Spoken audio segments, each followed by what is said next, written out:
What's going on? I'm George Watsky. My stage name is Watsky, and I'm on the Times Infinity tour right now supporting my new album. And I'm going to talk to you right now about a crazy tour story. And something that happened in 2013 was that I bought a bus. I bought this Ford Econoline, which is sort of halfway in between a van and a bus. It was a 25-seat airport shuttle, basically. And I bought it for $12,000, and I thought it was going to solve all my touring problems, and I would have this bus forever, and I'd be able to have this investment in my touring future. But it ended up being a bucket, which is like an absolute piece of shit, and not built for... the engine had been scrapped and rebuilt 3 times, and we didn't have its history because it was a junker. It was been totally rebuilt.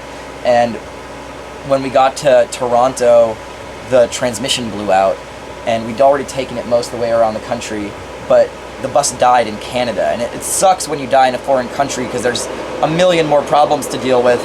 We ultimately got a ride back across the Canadian border from the stage crew at the Toronto venue. Our next show is in Buffalo, New York, so they drove us across the border.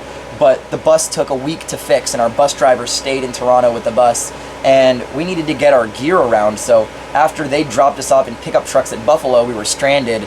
And so what we did was we rented a Penske moving truck, and we just chucked all of our gear in the back of it, and then we rented a sedan. But getting back from the Buffalo venue to the hotel, we took our whole crew of 9 people and sat on top of the gear in the back of the Penske truck, and the back of the truck went down, and we were in total blackness, and we just started like freestyling and singing and banging on merch boxes and stuff. We had like a 6-pack of beer back there, and it was actually an amazing memory of us jamming in the back of this Penske truck and realizing, you know, shit goes wrong on tour, but sometimes that's an opportunity for something more interesting to happen. So 2013, our bus breaking down is one of my fondest memories, and it eventually did meet us in Chicago, so we got the bus back.